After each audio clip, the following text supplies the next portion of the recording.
All right, gearheads, welcome to our Canadian Grand Prix post-race coverage. This is John Massengale, joined by Bob Varsha and Chris Medland, who Chris is over in Montreal. We watched Max Verstappen win the 100th race for the team for Red Bull with another dominant performance in Canada in Montreal. And Bob, it just looks like Max is going to continue these start to finish race victories. It looks like. Yeah, he's got 3 in a row now. That may sound impressive, and it certainly is, but it's not the record. I recall back in 2012 when Sebastian Vettel, at the height of his Red Bull powers, won 9 straight to end the season, which would have been the third of his 4 straight championships. So, this is not unprecedented, particularly among the Red Bull boys. I'll admit that I dozed off late in the race, but I woke up just in time to see the important stuff happening. And you got to feel good about most of the results, I think. He had a great run for Verstappen, 100th race victory for the team.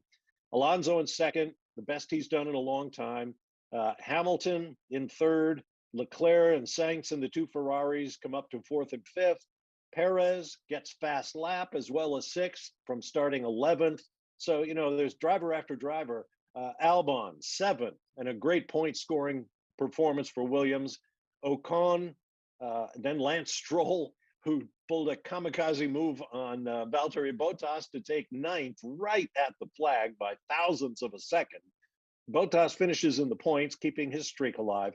I guess the only team that didn't do as well as they would have liked was McLaren. We heard from Zach Brown on our pre-race show that they thought, that they'd come down the right path and that they may have some good things to do. But Norris had his problem early on with the unsportsmanlike 5-second penalty.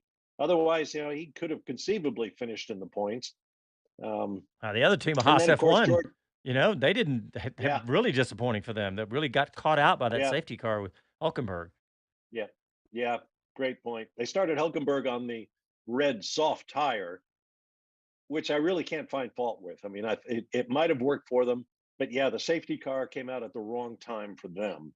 I think he needed to go a little deeper into the race before getting onto the hard tire. But Russell and poor Logan Sargent from Fort Lauderdale, Florida, engine quit. The car sounded fine in replay, but he had to just pull over in the early laps, and his race was over before it got started. So as usual, a mix of the sublime and the ridiculous, and the big successes and heartbreaking failures, and another day at the office in Formula One. Good race though. Yeah, it was. It was a good race. I know I looked on Twitter and there's a few people said, oh, they switched over to watch the IndyCar, but I stayed glued to this. And Chris Medland is joining us. It looks like we've got Chris. Hey, Chris, what'd you think, buddy? Hello. Yeah, I thought it was all right. It was intriguing. It ebbed and flowed at times, didn't it? It had its moments. There was some pretty small gaps for a lot of that race where you just thought there was the big moment where Alonso got the gap down to less than 4 seconds, and you just thought, is there a race on here? Like, is there a proper race for the win happening? And there's a radio message, wasn't there, to Alonso after the flag that was quite telling, that I think suggested, yes, it was a race on, because they said if we didn't have that issue to manage, we think we could have had Verstappen. And easy to say after the fact, but that kind of shows that they didn't maximize it. So, still a very good result for them. But yeah, just once he went wide, the gap opened up to, I think, 5.5 seconds. And then we heard the radio messages that he had a rear brake issue that he had to manage. And he was lifting coasting to save fuel. And the gap just got bigger and bigger. So I think a lot of people will see the headline that Verstappen wins again and go, oh, boring. But no, I think this was certainly a closer one, and one he had to work harder for. Yeah, I got 2 notes that say that this was a decent race. And Bob, I'm going to need you to lift and coast, because we got a full hour that we got to make here. So I need you to make sure to stick with me, buddy. You need me to lift and coast. Okay. I've never heard that. I've never heard that phrase used so much during the race, talking to Alonso. Oh, you're going to lift and coast. And at the end, they were asking him, do you think that was just, what were they really being honest and all that? Chris, did you hear that part where they were saying that? I heard the bit where I only heard his team radio, So no, I didn't hear anything else. But I fully believe they were being honest that they had to nurse a problem and get the car home and just make sure they kept Hamilton behind. But that if they didn't have that, that they could have really put some pressure on. Yeah, because they're It saying will happen in Formula One races that sometimes the pit wall will give the driver not misleading information, but he's doing something they don't want him to do, and they're afraid they can't talk him out of it. I remember years ago when Sebastian Vettel was just pounding around, and with youthful enthusiasm, he always wanted race win, lead every lap, start from pole, fast lap of the race. So he'd be winning by miles in the Red Bull and pounding out all these laps, trying to get fast lap. And Christian Horner would be frantic on the radio with him, saying things like, well, we're worried about your tires. We don't think your tires are going to make it if you don't slow down. You got to slow down.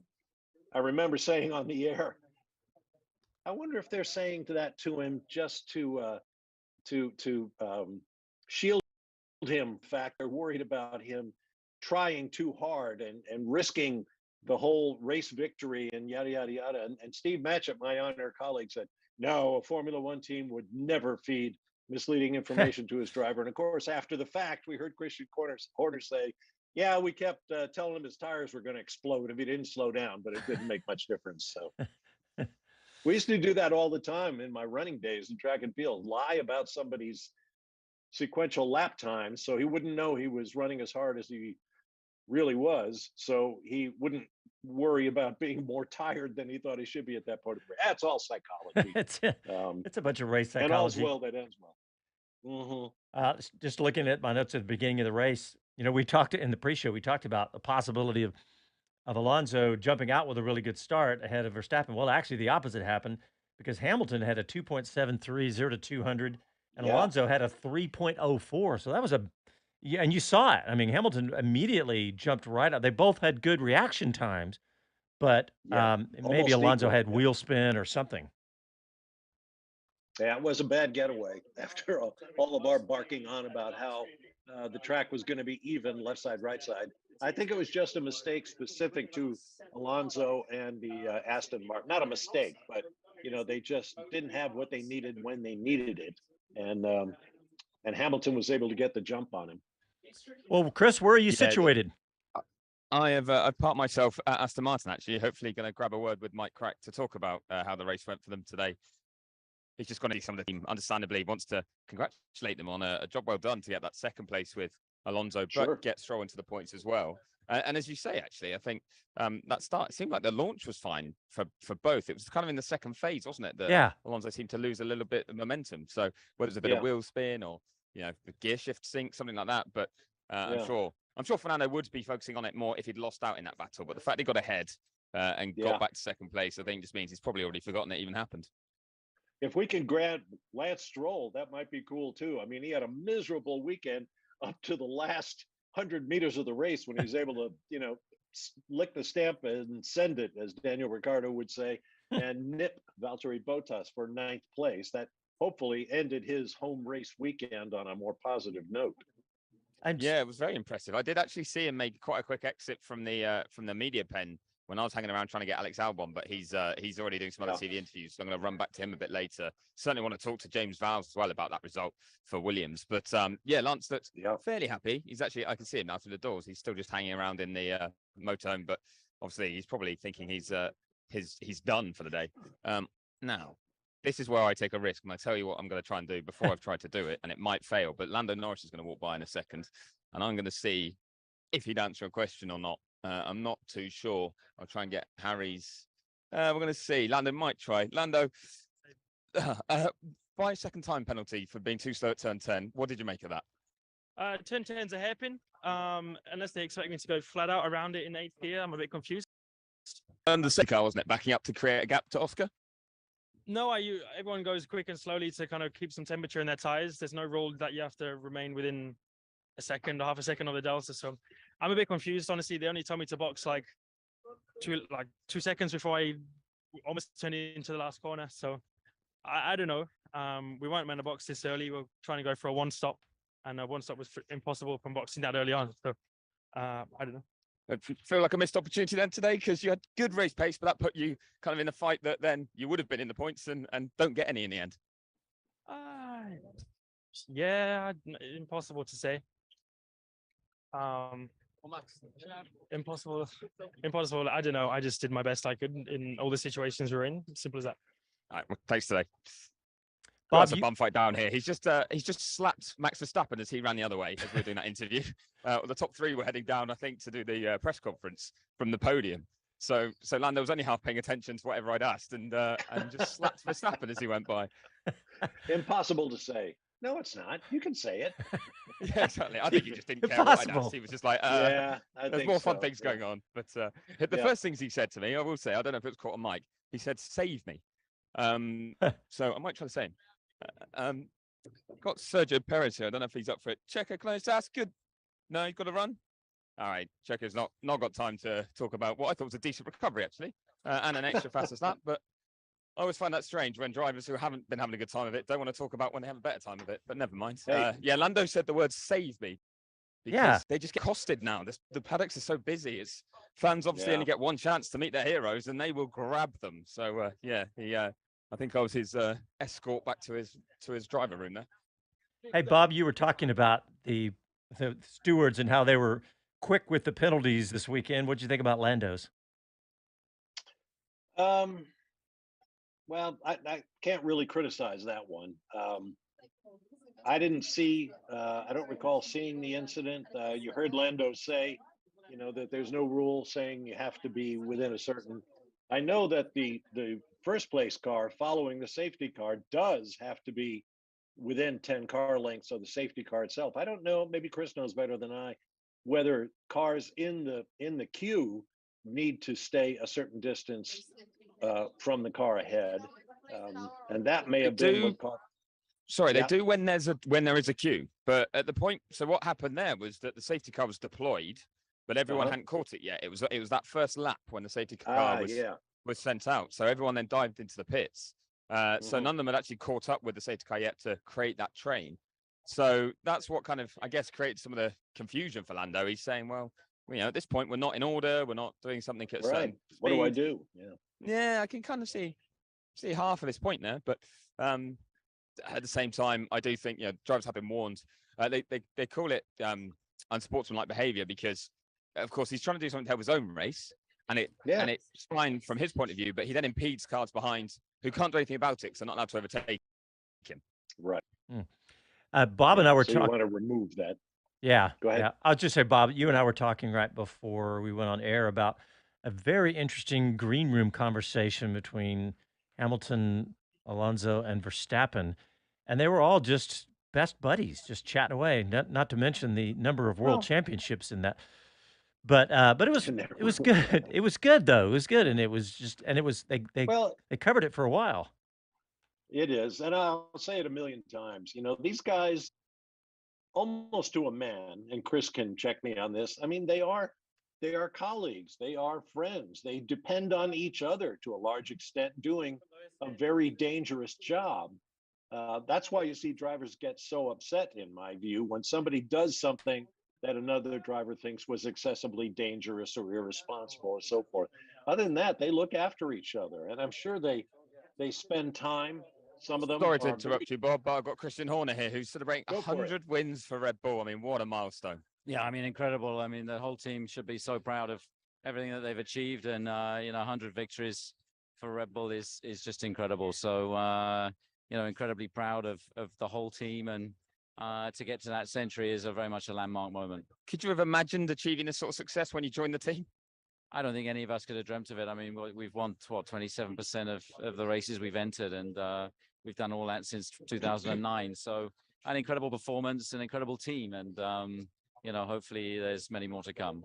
Were you under a bit of threat though today? Like, did you feel that Alonso could have got dangerous, closing that gap in the middle of part of the race? I thought that it was a harder race for us today because trying to get the tires into the window, you could hear all the drivers were struggling and just struggling to get the temperature to get the car, to get the cars to come alive. And you could see they suddenly get them a little bit of temperature, the lap time would come, then it'd drop a bit. So, but I think it was the same for everyone. And Max was able to pull out pretty much a 10-second gap there, and and then manage the race from there. And 41st win for Max, matches Ayrton Senna. I mean, are you dealing with or managing one of the best drivers F1's seen?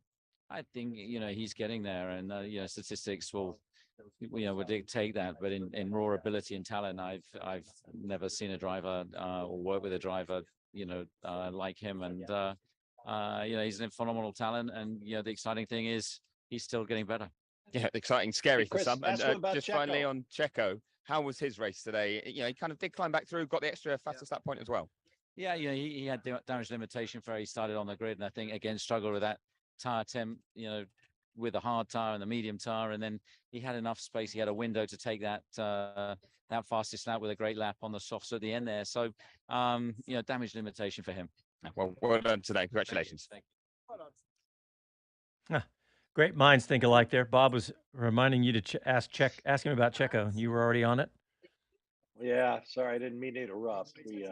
We need technology. All good. I don't here. mind people shouting at me. It's all good. You're used to it. I'm just trying to line up. Actually, Carlos Sainz is nearby. I don't know if he's in a chatty. Mike Crack, I have lost to the toilet, I'm afraid. So I'm gonna see. TMI. Catch Carlos's eye at some point. No, I've got to give you guys the picture, haven't you? You can't see everything I can see. That's true. That's exactly what's just happened. All right, well, Chris, while you're waiting, let's get in a quick break here. And when we come back, we'll see who else Chris can grab for us. And we'll continue to talk about the Canadian Grand Prix. Listen to Speed City F1. Back after this.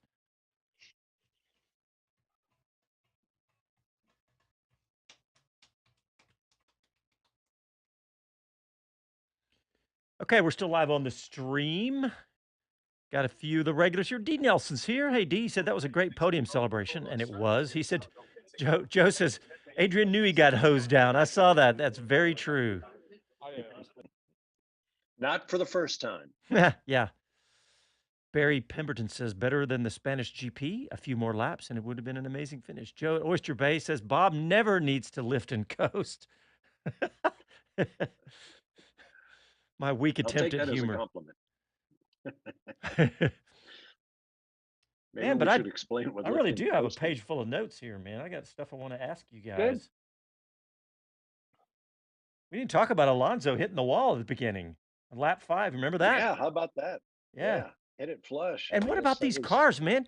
How did Russell's car continue to race?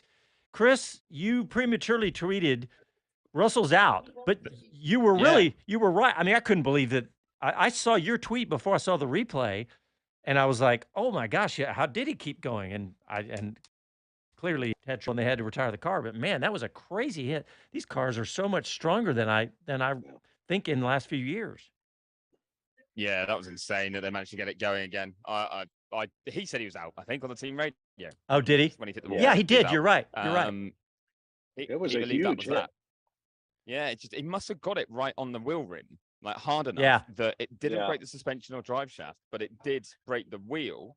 And because he could limp back with it, they could obviously take the wheel off when they changed the tire, and they were able to go again. But I mean, I wouldn't want to be driving that. The front wing.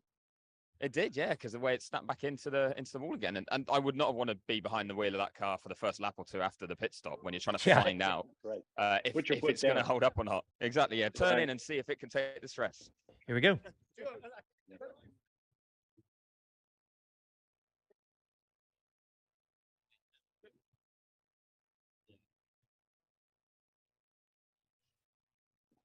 Hi, this is Max Verstappen, and you're listening to Speed City. Welcome back to the fastest hour in radio, Speed City. CrowdStrike presents Driven in 60 as the official cybersecurity partner of the Mercedes-AMG Petronas Formula One team. CrowdStrike protects against cyber threats so the team can focus on what matters, their next win. The revolutionary cloud-native unified CrowdStrike Falcon platform harnesses the speed and power of the cloud to protect and defend organizations of all sizes against increasingly complex threats, stopping breaches before they happen. Because on and off the track, the stakes couldn't be higher. A second make the difference between victory and defeat. When every second counts, protection shouldn't slow you down. It should fuel your momentum. CrowdStrike, protection at every turn. To learn more and to try CrowdStrike Falcon free today, visit crowdstrike.com/XM. All right, well, let's check in with Chris Medland. Chris, is there anything happening around you? Stalking anyone there? There is. Your timing is perfect. I've got James Vowles right in front of me, who is, I'm going to assume, a very happy man with that execution of that race. 7th place for Alex. I'm ecstatic for the team. The team needed this boost to really. I mean, if I take a step back, everyone saw that we had an update on this weekend, but perhaps what many don't realize is the update is the culmination of weeks and weeks of work. And in fact, this particular one was even looking a little bit difficult to get here. The team pulled together great teamwork, great work just throughout the night, multiple days prior to coming here and delivering it here today. And to get the reward of points, I think is just reward for that.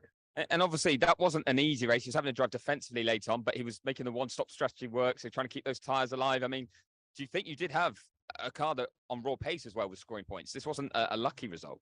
Yeah, I think so let's wind back to qualifying a little bit. Not Q2. Q2 was a magic moment, but Q1, the car was still running around about 8th. If you look at Q3, on performance, we would have been there or thereabouts for 8th again. It was a mistake at the last chicane, unfortunately. It cost us and a red flag that limited the opportunities.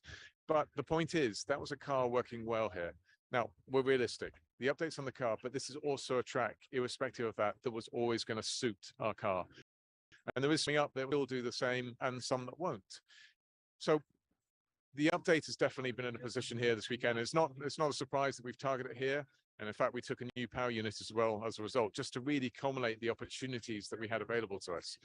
But there's going to be some tracks coming up where we're not as performant, and we have to just focus on delivering clean weekends and pull that odd point that's available to us still with the car we have now. We're also conscious that other teams will bring now a further update. It will happen. Difficult to tell when, 3-4 races, and they'll step forward relative to us. And that's the game of Formula One, constant evolution. You say the odd point, though. You picked up 6. And as you say, this is a track that may be suited, but that's put you comfortably away from the bottom of the standings now. I think AlphaTauri only have 2 points. You're up onto 7, just behind Haas. I'm trying to do my math quickly, and I think 2 points behind Alfa Romeo. Are you in a fight here where you think maybe if you execute the season well, 7th, 8th in the championship is achievable? I think realistically, yes. I mean, what we have to look at is we have the package we have now. We'll do our best with it on the forthgoing races. As I said, there's going to be some tracks that definitely suit the teams you've just mentioned more than us. I think perhaps over the next 2, you may see us drop back a little bit, but then you're going to get a series of tracks where this car really starts to perform. And what we're going to do, the same way we did here with Alex, but not with Logan, we've got to deliver and execute a perfect weekend, clean car, reliable car. So let's just go through that a second. With Logan, obviously, as incredible as it is, and I'm happy for everyone on the point, we also had a car that DNF'd, and that sort of situation, you can't happen in this tight a fight, really, for the odd point in the championship. What was the cause of that DNF, by the way? It's an oil leak, but as a result of that, we had to stop the car fundamentally. Why? Okay, and just finally, actually, on Logan, he didn't have the upgrade here, so wasn't maybe able to match what Alex could have done anyway if it had been a clean race weekend. But when will he get that? Will it be ready for Austria, or might it take some time? The intentions for Austria, certainly. It's just everything's tight, but the intention's Austria. And how does it feel to you, though, to see the team doing this? Because you've talked about this team has a lot to develop, to improve infrastructure, things like that, for this hard work to pay off and get this sort of result. Just how proud are you to see that? Because I guess that hints at the potential that Williams has once you get those pieces in place. Yeah, you summarized it well. What it means is already various bits, despite some of the obvious things lacking that I've been very vocal about, the odd bits work well together to deliver with what I have today. That's great news. That just means that when we do have the infrastructure in place and the machines in place and the systems in place, it will deliver more and more. It means that the wind tunnel is delivering aerodynamic performance and it's correlating to the car. These are great additions, but even in those areas, there's a tremendous amount more work to do to optimize it. I think what it more means for the team is you'll see everyone's shoulders, you see behind me, in fact, obviously no camera, but everyone is just, it's almost a weight off their shoulders. Now you have to take care with that. You can't relax. This is where you've got to dig deep, actually deeper than before, and get on with things. But even so, it gives the team, I think, just reward for their work. Yeah, it's a great result and well done today. Thanks, James. Thank you. Very happy, man. It speaks so impressively, doesn't he? Yeah. Oh my gosh. I was about to say that is the most eloquent example that I can think of in recent years describing how Formula One is different from everything else. There's been a lot of chatter on social media about whether IndyCar is better than Formula, yada, yada, yada. The fundamental thing about Formula One is you design and build your race car. You build your company. Everything is done from scratch. There's no off-the-shelf race cars. There's no off-the-shelf engines and things like that.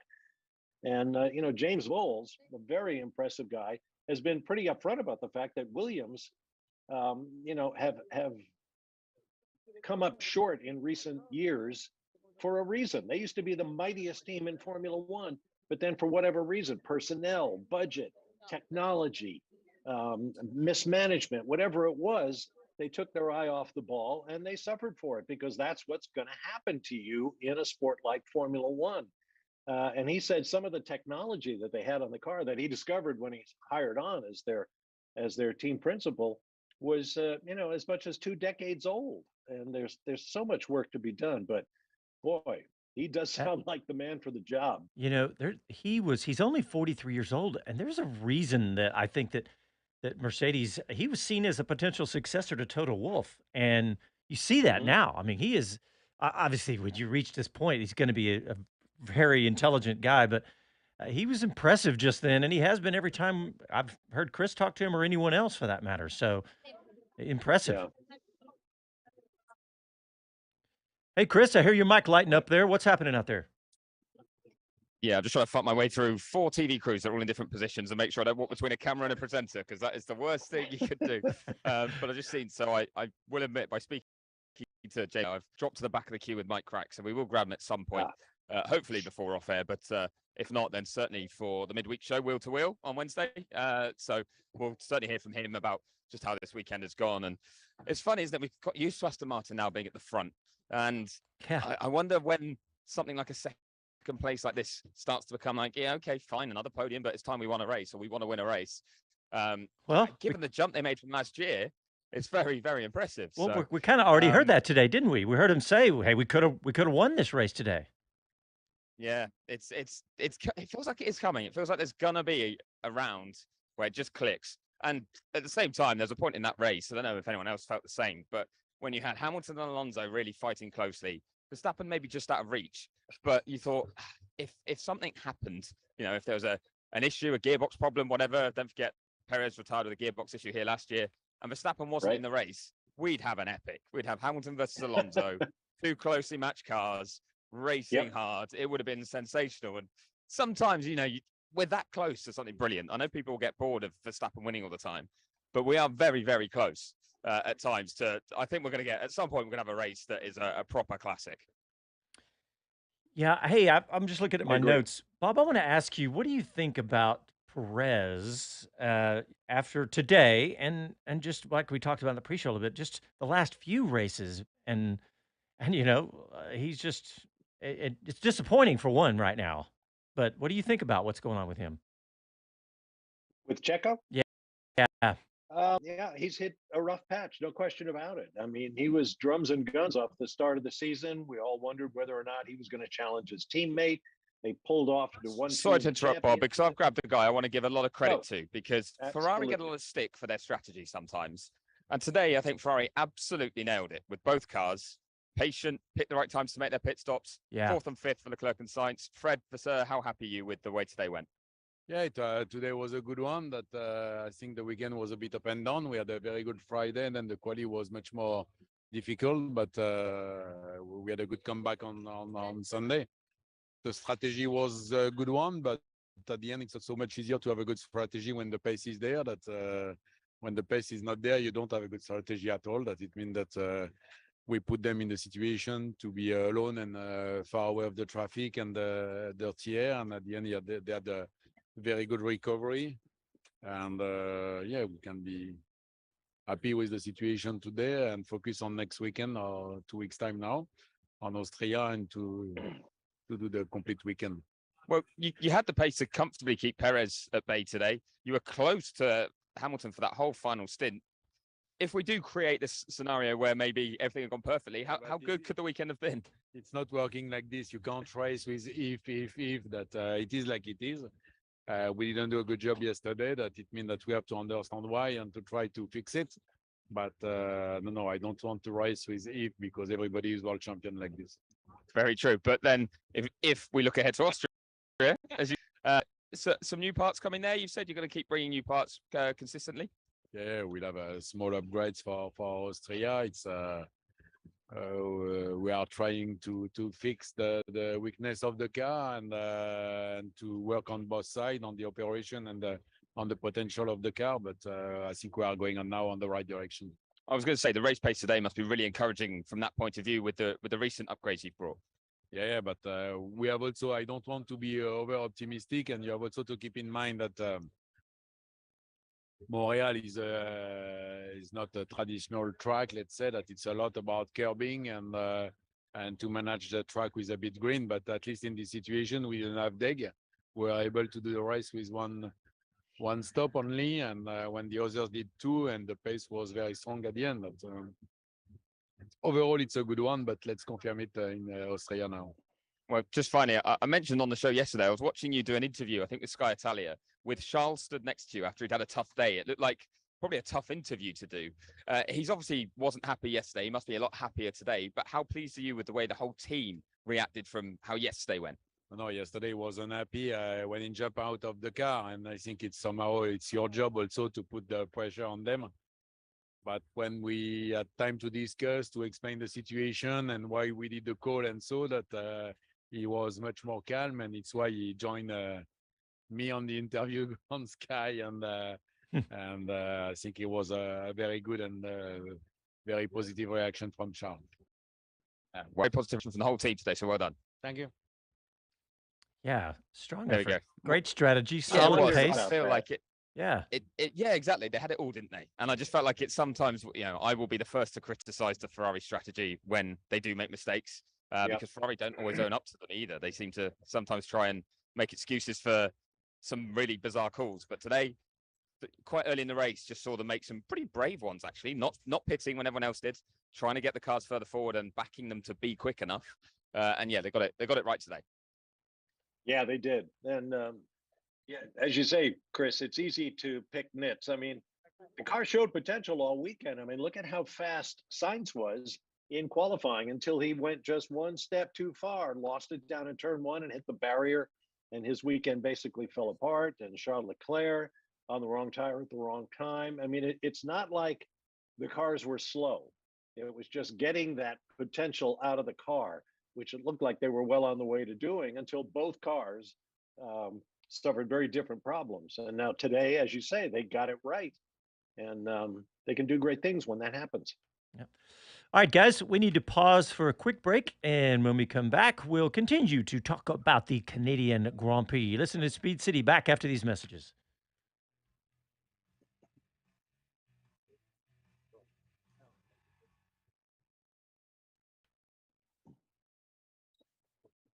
Wow. All right. Still live on the stream. Let's see what's going on out there.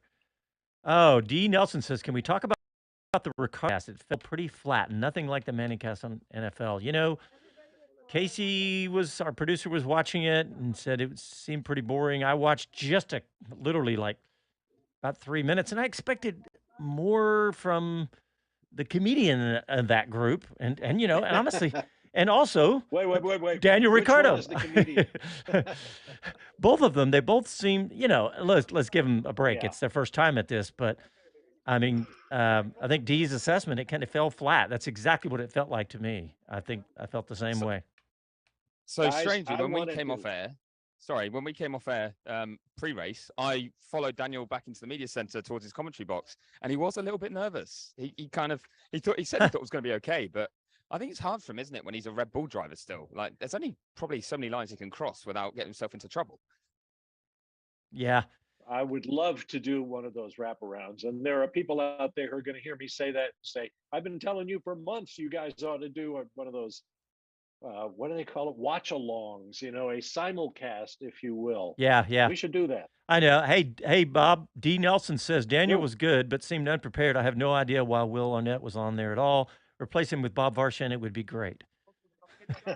Well, it's nice of you to say. I will say, in Daniel's defense, it looked like he was in a commentary booth by himself, and that's really unfair to a guy who's doing it for the first time. I mean, it looked like I looked in on it for a couple of minutes. It looked like Will Arnett, bless his heart, was late. He was drinking coffee or something, but I don't know. Here we go. Yeah, first maiden voyage. Yeah. Give him a chance.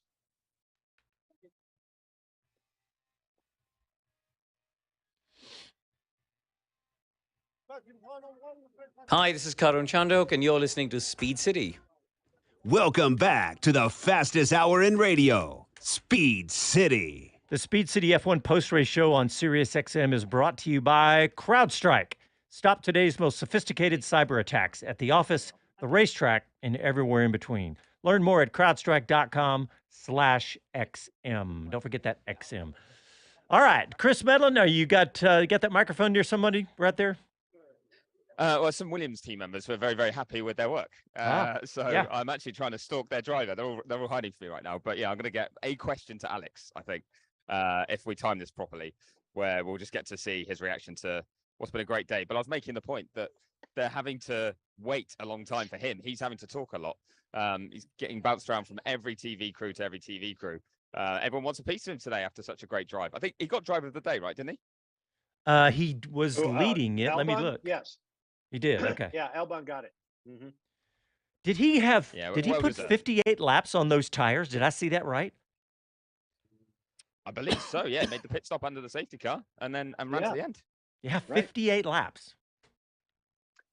Speaking of that safety car, I'm watching the YouTube feed, and Ray wants to know: was there any explanation for how Max Verstappen managed to thin his lead by a second or second and a half behind a virtual under a virtual safety car?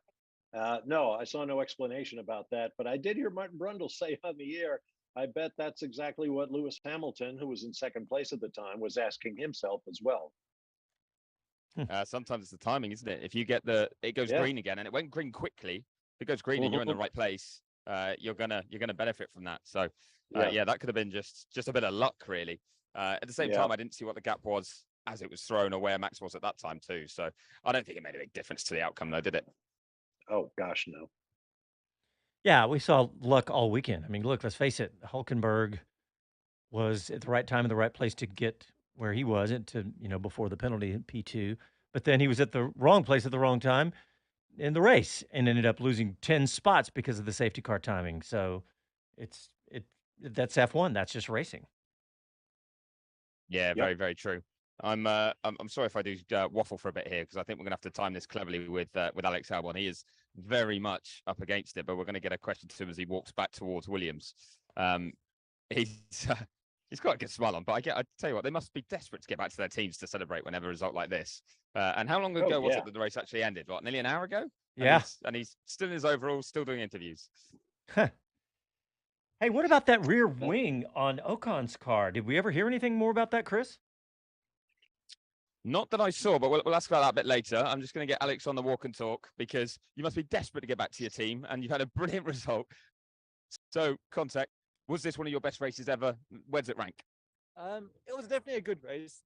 I'd say it was a pretty average race for me on the first 25 laps, and then it came good. So yeah, it was. I have to say, we had a quick car. There's no denying that. The only reason why we could make the one-stop work was because we had pace and tire life to do it. So there is that to be said, and obviously these upgrades have worked very well. So yeah, I'm very happy. It was just tense, my whole body's still tense. My hands are raw. My back is tight. Everything's tight. Just can't afford to make a mistake in them kind of races, and it was good to deliver. Well, go and get a rub down and go and enjoy it. Well done, Alex. Thank you. Alex. Somebody else. Yeah, somebody's grabbing him. Alex. Well, there's a guy who has paid his dues and then some. Came up through the Red Bull program, did he not? Yep. And then found a seat at Williams, and everybody thought, it may be sayonara for Alex Albon, but he has fought and fought and fought. And Williams may be just the tonic for his career. You go and do great things with a less than optimal team situation, and you're going to get the attention of the people who can help you move on up. Yeah, and hats off to Doralton Capital, the American company that's invested in the Williams team. That not only Albon, but James Voles and Logan Sargent, and putting and clearly the car is fast. It all together. I think I'm excited for them, and it's nice to see that Logan Sargent's on a team like this that is clearly on the upward trajectory. Yeah. And you heard James Voles say earlier, now we've got the wind tunnel that's giving us good information. Now we've got the ability to create the parts regularly. I mean, people are working probably harder than they should have to, but that's what you got to do when you're at the far end of the grid, and you want to move forward. You got to work that much harder. Hey, yeah, it's interesting what you say about the kind of paying his dues or like earning his stripes with Albon. I'm actually lining up a feature for a magazine, which I will try and capture the audio from when it all comes together, with the 3 British drivers, because of the fact that they all came out of F2 together 5 years ago, fighting for the championship, and the paths they've then had in F1 since have been so different. For George Russell, for Lando Norris, and for Alex Albon, one going up to a big team very quickly, then getting dropped, coming back at the back of the grid, one starting at the back of the grid, waiting the longest time, winning a race now and racing for a front-running team, and another one being a one-man team who's been kind of up and down a bit of everything. So it's a tough world to negotiate as a driver, I think, to be in the right seat at the right time, or any seat at the right time. And yeah, he's done really well to kind of get back onto the grid and be able to show what he can do. I remember sitting down with him at COTA right after the Red Bull team had demoted him, and he was just totally down in the dumps. And it's nice to see these, the turnaround, and he's truly a nice guy too, and obviously very talented. So I think they're all nice guys. Yeah, in a very tough business. Yeah, it's interesting. Oscar Piastri recently said that he was grateful to his manager, Mark Webber, who knows a thing or two about success in Formula One. And I asked this of every young driver we ever talked to, here on the show or elsewhere: do you have representation? Are you carefully vetting who presents your case to potential employers? Because it's so important. Webber knows the questions to ask, and he's also not going to put up with nonsense answers. And that helps a guy like Piastri enormously, I would think. Yeah. Hey, I was looking through my notes. There was a couple of things I wanted from Alonso that I wanted to comment. One was his radio response when they were telling him to lift and coast. He says, "Copy that, leave it to me." And I'd like to. I wish we had that clip, because it was just the way he said it was good too. But also, when he was responding to the lift and coast, when he said, "I want to win this race," and just obviously he wants to win the race, but I kept thinking how dominant Max has been during this race and this whole season, and I thought, do they even have a chance? But the fact that Alonso's saying that, I love that. Actually, I love it. I love that Alonso's still got that fire and think, and more importantly, they think that he's got the car to possibly say those words. I think a big part, isn't it? It's that belief that the car was quick enough today, or could have been. I'm hopefully going to time this quite well. I am going to time this quite well. We're going to get Mike Crack in a second, so we can put that question to him and see what he thinks in terms of the potential of the car. But obviously, it didn't go fully smoothly, and it's still second place. It's a great result. But yeah, I think that radio message from Alonso was just a real sign that he's like, well, I could win this if the car lets me. If you let me go and drive flat out, I can catch and pass him. At 41 years of age. Oh yeah, I mean, I can't wait to see it when it finally happens, when he does get to properly go wheel to wheel with Verstappen for a race win. It's going to be fascinating to see. But yeah, today was nearly that day. So yeah, I'm going to put a question to Mike Crack in just a second. This is when I need a camera, so you guys can know that I'm hovering very close to jump in as soon as this next interview ends, which is why I'm waffling in what's still a very busy paddock. A lot of people hanging around tonight, which is good. We need to get you a body cam like the police wear, so we can see whatever you're looking at, we can see. One problem with that is that will cost us another 10, 20, $30 million for the broadcast rights. So we'll stick with radio for now. But Mike Crack is now free. And Mike, I say this in the most positive terms, because Fernando's race sounded like it had some issues. Was this actually your best race in terms of pace, competitiveness this season? Yeah, I think Fernando said it also after the race, that it was one of our most competitive ones. I think we can confirm that. We finish the closest to Max so far this year, having to manage a little bit. So I think all in all, with Fernando finishing second, also Lance coming strongly from 16 to P9. Good points for the team. I'm quite happy for Lance, in his home race, that he managed to get back into the points and not have a frustrating race like he had in Miami, for example. So super happy about that. But again, he was a bit more unfortunate with the safety car really coming in the moment when he just had it done his pit stop. But this is how racing goes. Sometimes it's good, sometimes it's a bit against you. I think all in all, it was a good day for us. It was a good day for us here in our home race, and we can be really happy. If you hadn't had the issues on Fernando's car, could you have attacked Verstappen? Was that gap there? Because Fernando seemed to say it on the radio, but should we believe that? Of course. If Fernando says that, we have to believe that. Now, I think we could have been a bit faster if we didn't have to do the lift and coast. But on the other hand, we also have to say the lift and coast is also saving the tires a little bit. So maybe you have a bit more juice in the corners if you do that. So we will never know. So we need to try for the next races to confirm where we are. But we knew that your car could be strong here, but your upgrade didn't.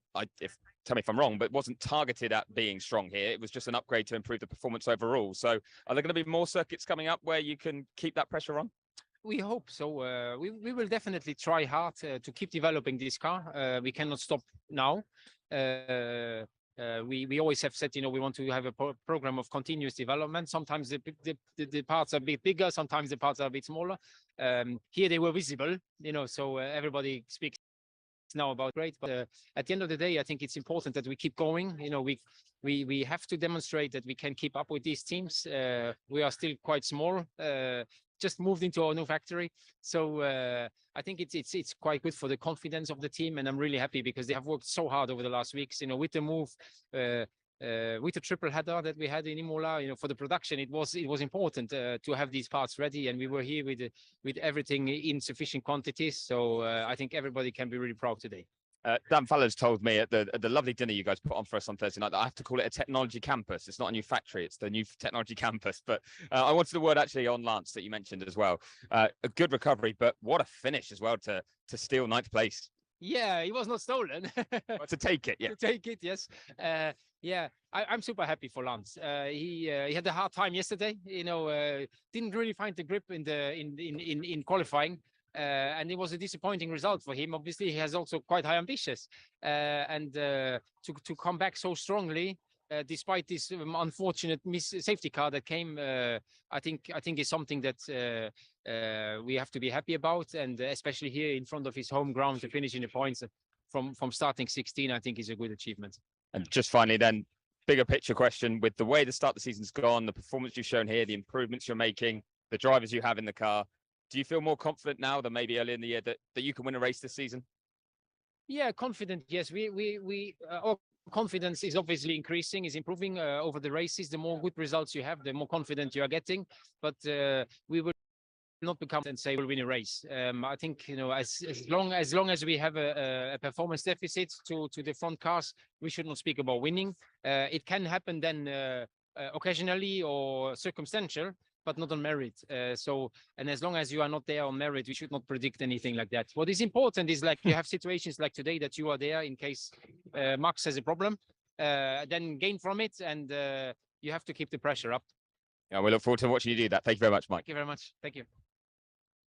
I like that. I like what he's talking about. How if we're not gonna brag unless we've done it on merit. All right, we got to squeeze in a quick break, guys, and when we come back, there was a couple more races further back the grid that I want to talk about. You're listening to Speed City. Back after these messages.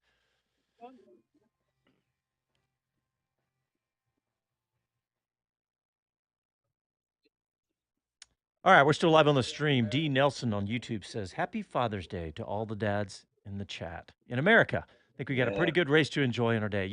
It really was. He said the phrase "wheel to wheel," Chris, which we need to tell Nate, our wheel to wheel producer, to grab that clip. But there's yeah, perfect. Well, I heard it several times today. Is what I was kind of leading up to.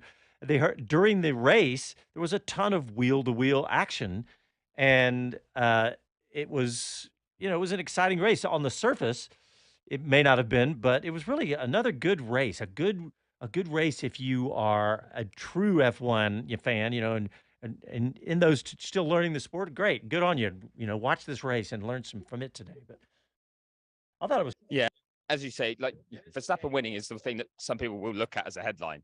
Yeah. But we were talking about it in the media center actually. When you've got Albon able to get 7th, when they've upgraded the car, they put it in the right position, they've executed well, and he's a driver good enough to pull that off in a race that only Logan retired from really until George very late on, but it wasn't chaos or anything like that.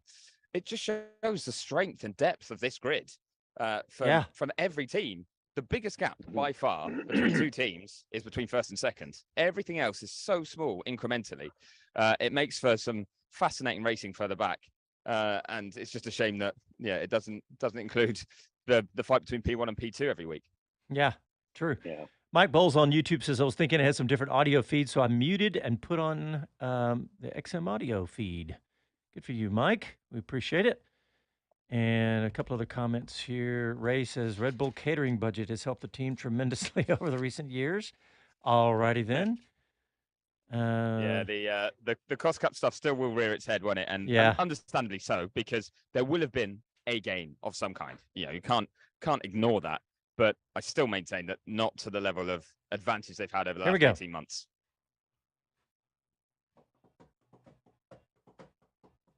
Hi, this is Gene Haas, and this is Speed City. Welcome back to the fastest hour in radio, Speed City.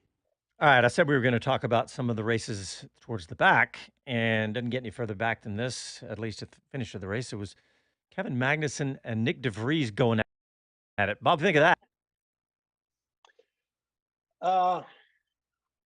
I liked it. I'm trying to think of words to describe it. When you have two guys who have not had the best luck, they're arguably not in the best cars, but I mean, when they can fight like that, their heart's in it. That's about the only way I can say it, I guess. You fight, you scramble, you go tooth and nail for every little thing you can get.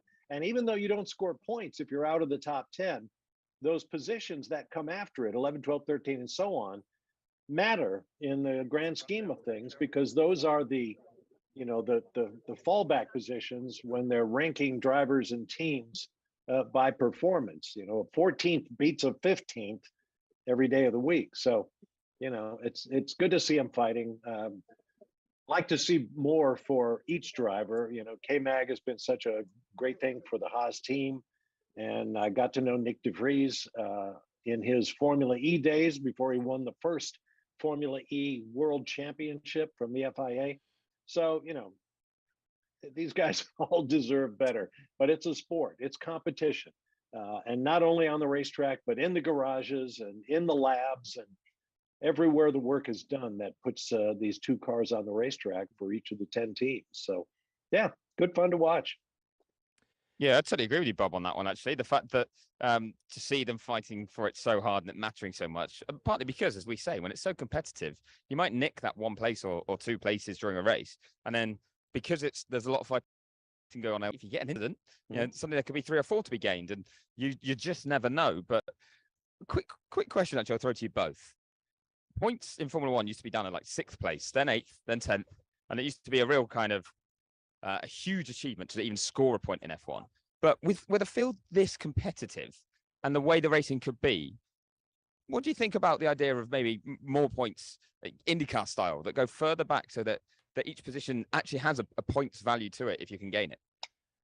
I wouldn't argue against it. It points generally, and points used to be a big deal with people like our friend Sean Kelly, the stat man. They keep very careful account of the points and who ranks where in Formula One history by points, as well as things like race victories, laps led, all that kind of thing.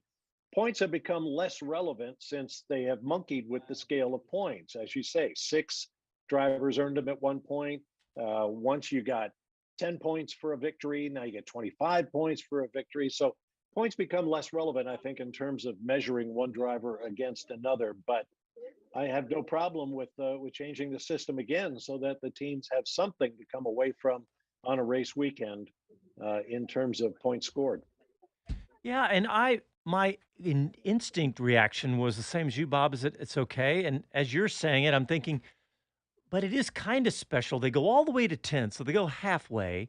So it's, it's that something special that you made it into the points. And it's, right now, as you're so competitive, it's like everybody's getting a chance to score some points because, a lot of times we'd see teams that didn't score points for the whole year, and it was not uncommon at all for the last few, bottom of the of the teams didn't score points at all. So I wouldn't hate it if it did it, but I think I kind of like stopping at 10th, honestly. Yeah, I mean, if you score more points all the way down through the field, then making the points loses its relevance. Exactly. Yeah, and a day like today for Alex Albon, for example, maybe wouldn't move Williams so far or be quite so standout because they've had, 4 11th places or something like that. So, yeah, there's definitely an argument both ways. Maybe we'll go into it a bit more in wheel to wheel, John. I'll have a look at one of our shows where we can see how it might change things or the good and the bad. But yeah, we can. I'll let you get back to actually this race now. Sorry about that. Just a little detour I thought I'd take us on. I'll prepare a brief, an amicus brief. Well, Chris, since you've taken us off of this race, we actually have covered everything in my full 2 pages of notes. I want to mention one thing you and I did mention on Wheel to Wheel on last Wednesday's show, is that about Andretti and the other teams that are trying to make it to the into F1, where Stefano Domenicali said he personally doesn't want more teams, and he said that on the official F1 podcast. But that's not his decision to make, but it's the FIA process that will decide that. And I thought that I'm just glad that we're getting closer. Chris, have you heard anything more on that as far as a timeline or anything? So I've heard that by the end of this month being June, and sorry, as a helicopter decides it's coming into land, I thought everyone would be leaving right now. Yeah, the timeline's meant to be at the end of this month, that kind of recommendations or first announcements from the FIA and F1 about whether they're looking to move ahead with any teams would be made. But I don't know how firm a timeline that is, because it actually feels quite quick from the point that they close the application process. I heard another rumor of end of July, and I know I say rumor. I read it somewhere, and now I can't remember where, but I don't know.